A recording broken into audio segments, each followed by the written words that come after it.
I am so excited to test out this idea of hushing your house. This comes from Nicole Smith from The Nester, and she describes it as backwards decluttering. So if you need a fresh perspective, you need to try something new, we're gonna test it out today on our kitchen and dining room, and I hope you'll pick a space in your house to try it out too. Well, hi, I'm Dawn from The Minimal Mom, and our family has called ourselves minimalist for almost 9 years now. And I love coming across new ways to declutter and new ways to look at your space. So here's what Nicole says about this idea of hushing your house. She says, like you, every day I'm slowly adding more stuff into my home. Over time, every room in our house is holding more stuff and we're managing it, whether we realize it or not. If everything that sits out in your home has a voice, what started as a pretty melody can turn into a screaming roar when left unchecked. And we've talked about the silent to-do list, and I know many of you have said like, my house isn't speaking to me, it is yelling at me, right? So I love that she was recognizing this too. Okay, so let's talk about how to hush your house. So what you're gonna do is you're gonna pick one space and we are gonna remove everything from it for 24 hours. Now, you're gonna leave the big pieces of furniture and that kind of stuff, but everything else, we're gonna find a holding spot for it. So let's get started and then I'll share more about this idea as we go. So McQuillan says, to hush your house, begin with just one room and 24 hours. I'm doing both our dining room and kitchen because they kind of go together. You're gonna find a place in another room to act as a temporary 24-hour holding space. I've used my covered side porch, a corner of our bedroom, and in the article, we'll link to this, she said, today I'm using our dining room table. The most important thing is the holding place must be in a separate room. So ideally, you don't wanna see this stuff at all. So I'm sticking it in the corner of our living room. It's not totally separate, but I think it'll be fine. Then you simply remove all the smalls, tchotchkes, and decor and stash it in your holding area. It's like a cleanse for your surfaces, a home reset. And the best part is you experience no decision fatigue because you're not making any decisions. You're just temporarily moving stuff out. And that's where the magic begins. If you're feeling overwhelmed and lack motivation to declutter, hushing your house is going to jumpstart your journey in a brand new way. Okay, so we have everything moved out. My initial thought was, wow, even for our house being like very simple and not having a lot of stuff, that was still a lot of stuff to move out.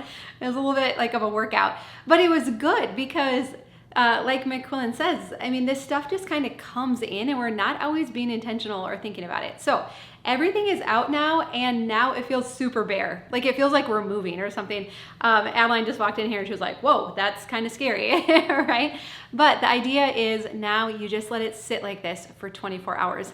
And already once I got past the initial like, whoa, that's super bare, now it actually feels really good. I was already even thinking like, wow, this kitchen would be like super easy to clean. Like there's hardly anything in here that you even have to take care of. And so I can see what McQuillan is saying is that by letting it rest and sit for 24 hours, then you become very selective of what you introduce back in.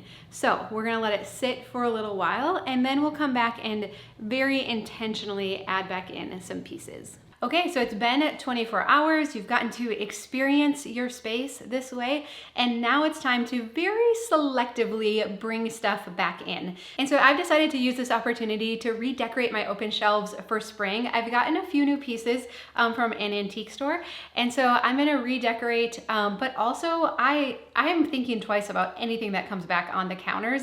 So I'm trying to think of the best ways that I can maybe stash some of this stuff away that has been sitting out. So first I'm gonna work on adding stuff to the open shelves and let that other stuff kind of roll around in the back of my brain for a little bit. So here's what happened. I went to an antique store and I saw this plate and it's Fiesta ware and it's the rose color. So my understanding is that this color was only made from 1951 to 1958, but I just loved it and it felt so springy and different and fresh.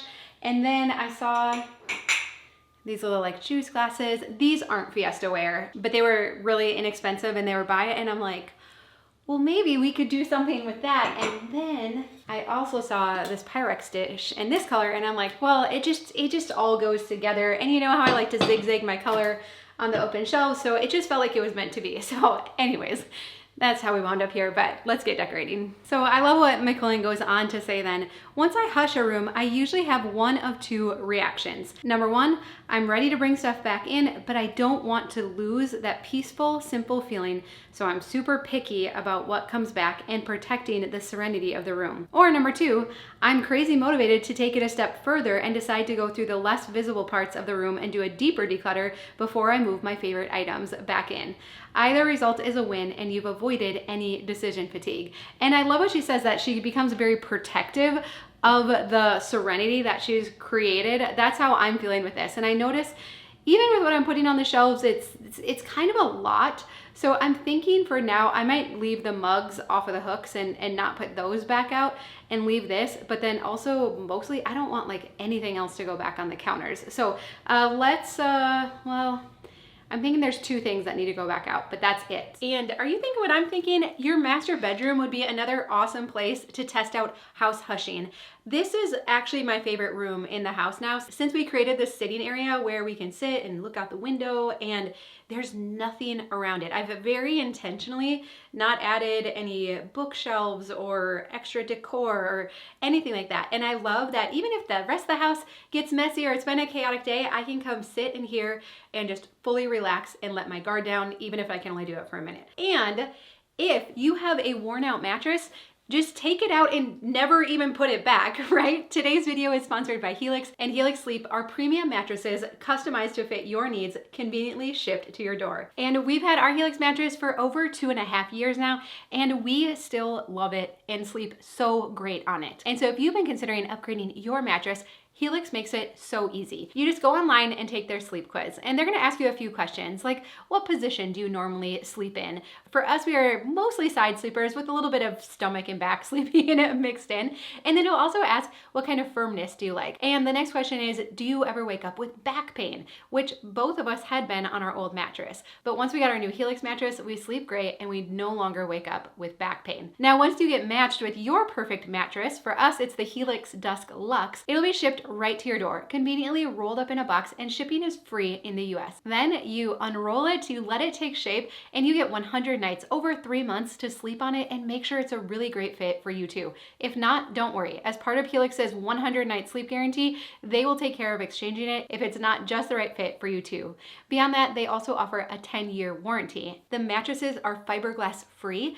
Maybe you heard about this in the news, but a lot of companies put fiberglass in their mattresses as a flame retardant, but it's not good for your health. So Helix mattresses are assembled right here at their facility in Arizona, and they are completely fiberglass free. And even better yet, if you use our link down below, you're gonna save 20% on your own Helix mattress and get 2 free pillows as well.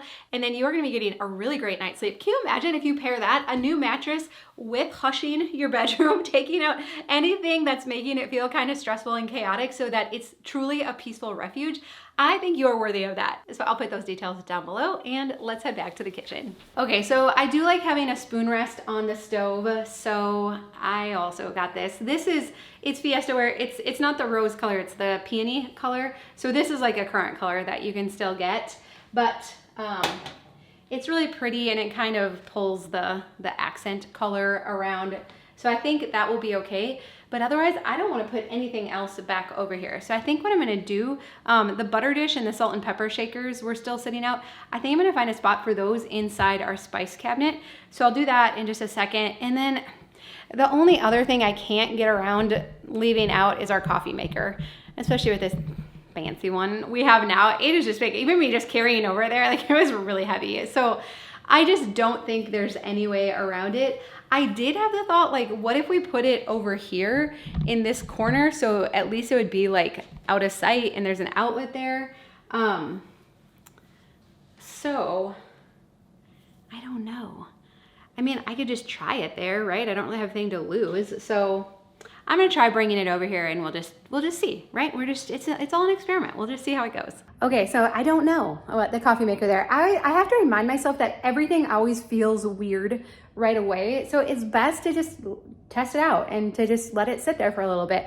I like that from this view, the counter is just completely open and like, it's just super easy to clean and wipe everything down at the end of the night.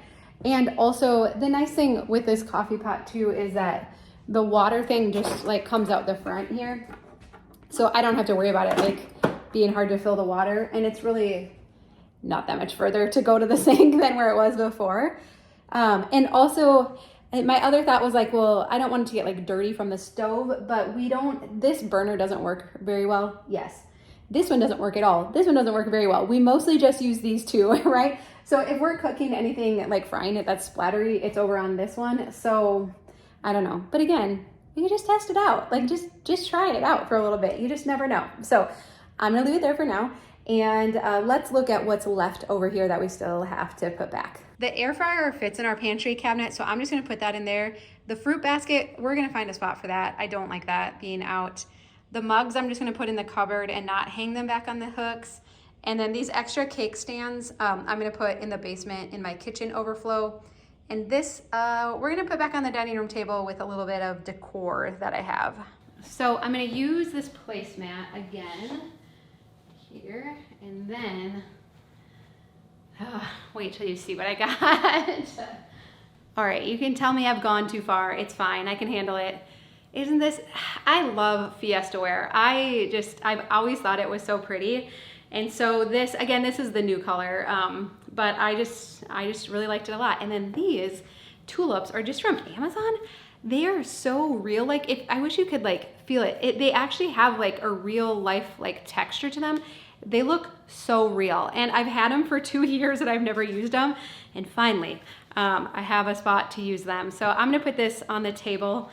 I don't always love to have decor on the table because anything catches clutter. It becomes a clutter collector. Like if you have anything on a flat surface, it can be like it's permission for like other stuff to gather around it. So I've gone through different seasons, but now we've been doing a really good job of keeping the dining room table clean. So I'm not too worried about it. And I just think it's really pretty and spring-like. And then we had also in here, the broom and our little step stool was always here. I don't like having that there. Again, it's just more like visual clutter. So that I put in the laundry room, that can live in there and it is totally fine. All right, so we have 2 things that we need to find spots out of sight, the fruit basket and then the butter dish and salt and pepper shakers. So let's find homes for them real quick and then we're actually done with all of this and I love how this feels. Okay, our spice cabinet could probably use a little spring cleaning, but this has been something I've wanted to do for a while, is to get this and the salt and pepper shakers up off the counter. I just have not taken the time to do it. So I'm thinking they need to still be very easy to get to. So I want to make a spot for them here on our little, I still really like this like Lazy Susan thing a lot. So I don't know if it's going to fit with that. It kind of fits, but not super easily, so I'm gonna pull this one off too. Like the dill, we don't use that frequently. That doesn't need to be on there, but cinnamon we use all the time. So I'm gonna slide this around so the ones we use are in front and easy to get to. Those fit very easily on there now. And then even the paprika, I don't even know why this was front and center. We don't use it that often. Okay, so these can just go up here to this upper shelves. And then here I want to make a spot for the butter dish. That might not be super easy for the boys to get to. I think I'm going to put it actually in the cabinet with the cups. So change of plans. Okay, change of plans again. I think we can put it here. We use it a lot. I still want it to be easy to get to. I want my kitchen to function well, but I value clean counters, clear counters so much because it makes our kitchen function so much better. It's just easy. Like it feels easier to cook and clean and to take care of. But I think having this here, it kind of blends in with everything and I don't think it's really that big of a deal. All right, last thing, fruit, and then we're done with this project. And I want to hear like what areas of your home are you thinking that you might be willing to try this experiment with?